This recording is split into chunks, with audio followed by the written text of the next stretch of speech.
오늘도 하나님께서 주신 이 귀한 하루를 감사로 은혜로 살아가시는 여러분들 되시기를 축복합니다. 오늘은 기다리고 기다렸더니 라는 제목으로 말씀을 나누고자 합니다. 오늘도 다윗의 시편이고요. 개인적인 감사의 시 혹은 찬양의 시라고 부를 수 있는 시편입니다. 먼저 감사의 이유들을 살펴보려고 하는데요. 감사의 이유가 하나님께서 내게 응답하셨기 때문이다 라고 다윗은 고백하고 있습니다. 우리 1절 말씀인데요. 함께 읽겠습니다. 내가 여호와를 기다리고 기다렸더니 귀를 기울이사 나의 부르짖음을 들으셨도다.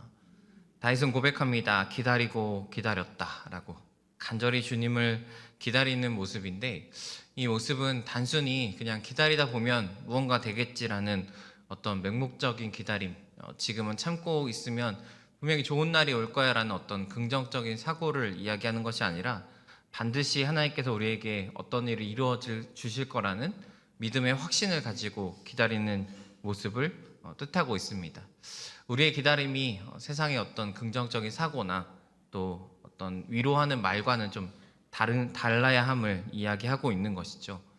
우리가 오늘도 기도하고 또 부르실 수 있는 이유, 하나님을 기대할 수 있는 이유는 하나님께서 분명히 우리 가운데 일하시고 또 그 하나님 우리 가운데 살아계신 하나님이시기 때문입니다. 하나님은 오늘 우리의 기도에 반드시 응답하신다는 것을 우리가 믿고 믿음 가운데 또 기도하면서 기다릴 수 있는 우리가 되어야 할 줄로 믿습니다. 하나님의 응답은 우리에게 이렇게 응답하실 때 역전의 은혜로 우리에게 응답하여 주십니다. 우리 2절 말씀 함께 읽겠습니다. 나를 기가 막힐 웅덩이와 수렁에서 끌어올리시고 내 발을 반석 위에 두사 내 걸음을 견고하게 하셨도다. 원어 그대로 좀 직역하면 이 기가 막힐 웅덩이가 멸망의 구덩이라는 뜻이 되고요. 이 수렁은 진흙탕이라는 뜻이 되는데, 멸망의 구덩이 또 진흙탕에 우리가 한번 빠지면 약간 그 끈적끈적함에 있어서 빠져나오기 쉽지 않은 그런 상황들이 다윗에게 펼쳐졌습니다. 단순히 비유가 아니라 인생적으로 볼 때도 굉장히 어려운 상황에 놓였음을 다윗은 고백하고 있는데, 이런 걸음 가운데 이런 상황들 가운데 하나님께서 우리를 건져 주실 때 어디로 건져 주시냐면 반석 위에 두신다라고 이야기를 합니다.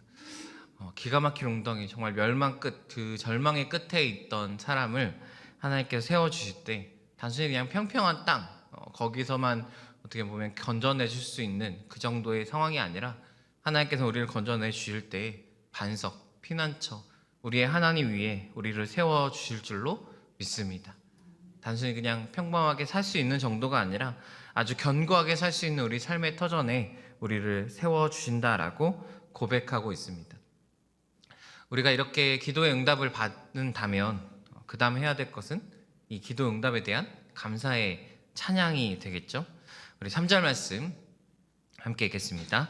새 노래 곧 우리 하나님께 올릴 찬송을 내 입에 두셨으니 많은 사람이 보고 두려워하여 여호와를 의지하리로다. 아멘. 시편을 보다 보면 새 노래라는 말들이 간혹 이렇게 나타나게 되는데, 새 노래는 세 가지 의미로 해석됩니다. 첫 번째는 새로운 의미를 부여했다 라는 뜻이 되고요. 두 번째는 찬양곡을 개선했다, 편곡을 한 거죠. 부르던 노래를 편곡한 느낌. 세 번째는 이제 전혀 다른 새로운 노래, 작곡을 한 거죠. 이렇게 세 가지 의미가 있는데, 세 가지 의미 중에 아무래도 첫 번째 의미가 가장 클 것입니다. 왜냐하면 다윗은 이전에도 하나님을 찬양했기 때문이죠. 지금 새로운 노래를 만들어서 하나님을 찬양한다거나 이전에 있던 어떤 새로운 노래를 막 편곡해서 하나님께 노래를 불렀다거나 하기보다는 그 의미가, 내가 늘 부르던 의미가 새롭게 하나님을 부르는 색다른 의미로 하나님을 찬양하고 있다라는 것입니다. 이전에도 하나님을 고백했지만 내가 하나님을 경험했고 내가 이전에 없었던 은혜를 경험함으로 말미암아 늘 부르던 노래, 늘 부르던 어떤 하나님을 향한 고백들이 좀 다르게 의미가 되어진다라는 것입니다. 우리도 간혹 그렇지 않습니까? 같은 말씀, 같은 찬양을 부르더라도 때론 나의 상황이나 내가 겪은 하나님의 은혜로 말미암아 좀 달라질 때가 있죠. 신앙생활을 오래 하다 보면은 이제 주일이든 새벽이든 수요예배든 예배에 오면 이제 오늘 말씀이 이렇게 딱 떠 있잖아요. 그러면 말씀 보고 이런 얘기 하시겠거니 하고 성경을 덮어버릴 수 있는 경우들이 간혹 있지 않습니까? 늘 들었던 말씀, 오늘도 이런 얘기 하시겠구나라는 어떤 그런 것들. 그러나 은혜가 그것을 새롭게 바뀌고 또 그때그때 듣는 그 생동감 있는 말씀들이 우리의 삶의 많은 것들을 바꿔가게 될 줄로 믿습니다. 우리가 하나님을 경험하고 또 하나님에 대한 믿음이 깊어지면 깊어질수록 우리의 노래나 우리가 듣게 되는, 우리가 묵상하게 되는 말씀의 의미가 새로워질 수 있다라고 이야기하고 있는 것입니다. 다윗이 이 새 노래로 찬양하고 있을 때 다윗을 많은 사람들이 보고 두려워하였다라고 고백하고 있습니다. 이들이 왜 두려워했을까요? 다윗이 하나님을 찬양하고 있고 이 다윗을 보고 두려웠던 이유는 이들이 결국 하나님의 존재를 발견했기 때문일 것입니다. 그러니까 다윗의 새로운 노래로 새롭게 하나님을 경험하고 주님을 찬양하고 있으니까 다른 많은 사람들이 그 다윗을 보면서 하나님을 발견하게 되었다라는 고백이 되어집니다.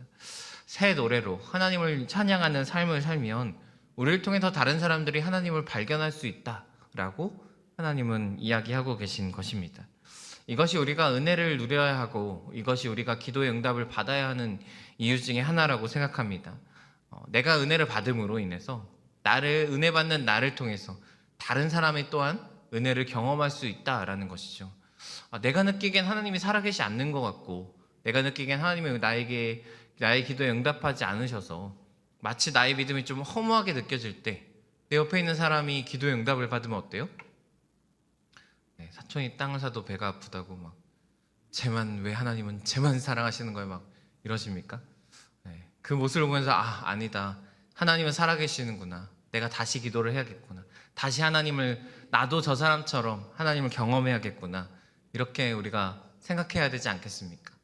그런데 이것이 꼭 믿는 사람에 국한된 것만이 아니라 믿지 않는 사람도 우리가 하나님을 찬양하고 예배하고 우리의 삶이 분명히 어려웠는데 저 사람의 삶이 갑자기 하나님의 어떤 반석 위에 세워지는 것들을 보면서 와, 하나님이 정말 살아계시는구나, 이런 것들을 우리가 경험하게 될 수 있다라고 이야기합니다. 여러분, 은혜를 경험해야 되는 이유는 나를 위해서도 있지만 내가 경험한 은혜를 통해서 다른 사람이 하나님 앞에 살아가야 하기 때문에도 있습니다. 오늘 우리가 은혜를 구할 때, 하나님 내게 은혜를 주십시오라고 구할 때 한 가지 덧붙여서 기도하면 어떨까요? 하나님, 내가 은혜를 경험함으로 말미암아 하나님, 다른 사람들이 하나님을 발견하기 원합니다. 내 주위에 있는 많은 믿음의 사람들 뿐만 아니라 내 주위에 믿지 않은 사람들이 지금 내가 하나님을 경험함으로 그들이 하나님을 만나기 원합니다라고, 이런 전도의 고백, 하나님께서 사랑하시는 그 한 영혼을 위한 기도를 할 때 어쩌면 하나님께서 더 기뻐하시고 더 깊게 우리에게 응답하여 주실 줄로 믿습니다. 기도뿐만 아니라 예배에 대한 고백도 있습니다. 6절 말씀인데요, 우리 함께 읽겠습니다. 주께서 내 귀를 통하여 내게 들려주시기를 제사와 예물을 기뻐하지 아니하시며 번제와 속죄제를 요구하지 아니하신다 하신지라. 제사, 예물, 번제, 속죄제를 하나님께서는 요구하지 아니하시고 기뻐하지 아니하신다. 직역하면 예배를 원하지 않으신다라는 뜻처럼 보이는데, 그렇다면 우리가 지금 오늘도 이 자리에 모여서 예배하고 있는데 우리의 예배가 하나님은 필요 없다라고 이야기하시는 걸까요? 그것이 아니라 더 정확히는 거짓된 예배를 하나님께서는 원하지 않으신다라는 것입니다. 마음을 다해 드리지 않는 예배를 하나님께서는 기뻐 받아주시지 않는다라는 것이죠. 이 구절을 보다 보니까 한 사건이 떠올랐는데 여러분도 잘 아시는 사건일 겁니다. 사울의 불순종한 사건. 하나님께서 아말렉을 다 진멸해라 라고 말씀하셨는데 이거 보니까 이 소가 상품이 좋은데 하면서 가장 좋은 것을 하나님께 드리겠다고 남겨뒀다가 사무엘이 왔을 때 크게 질탄을 받죠. 순종이 제사보다 낫고 말씀을 듣는 것이 수장의 기름보다 낫다라고. 하나님께서 원하시는 것은 예배보다 순종이라고 하나님께서는 말씀하고 계십니다. 불순종으로 드리는 것은 하나님께서 받지 않으신다, 그것을 나는 요구하지 않으신다라고 이야기하십니다. 하나님께서는 받지 않는 삶, 받지 않는 예배도 있다라는 걸 우리가 기억해야 합니다. 우리의 삶도 대충 살다가 어떻게든 살아남았다가 나와서 하나님께 예배하면 하나님께서는 날 사랑하시니까 받아주시겠지라고 생각해서는 안 된다는 것입니다. 물론 하나님께서는 우리를 사랑하십니다. 우리가 정말 진흙탕에 구르고 의로운 삶을 살지 못하고 그렇게 주일에 찾아와도 하나님께서 우리를 사랑하여 주시기는 합니다. 그러나 여러분, 사랑이 무조건적인 용납을 뜻하는 것은 아닙니다. 부모가 자녀를 사랑한다고 모든 것을 용납해 주지 않죠. 사탕을 달라는 아이에게 사랑한다고 많이 먹어라 하면 그 아이의 이가 순식간에 날아갈 것입니다. 사랑하기 때문에 막는 것도 있고요. 사랑하기 때문에 징계하기도 합니다. 성경에는 징계가 없으면 사생아라고, 하나님께서 우리를 사랑하고 하나님께서 우리의 아버지가 되시기 때문에 징계하신다라고 이야기합니다. 여러분, 우리가 하나님의 사랑을 이용하면 안 되겠습니다. 이래도 날 사랑하시겠지라는 마음보다 진정한 자녀는, 철이 든 자녀는 내가 부모님께 사랑받는 자녀가 되기 위해서 노력하는 모습이 아닐까 싶습니다. 오늘도 하나님께서 우리의 예배를, 우리의 삶을 받아주시기를 원합니다. 우리가 그러한 삶을 살기 원하고요. 그러한 삶을 살면서 하나님께 우리가 기도하기를 원합니다. 우리의 삶의 바탕으로, 우리의 믿음의 삶이 바탕이 되어서 하나님께 기쁨으로 구하고 하나님께서 우리에게 오늘도 응답하시는 놀라운 일들이 여러분의 삶 가운데 있기를 축복합니다. 기도하겠습니다.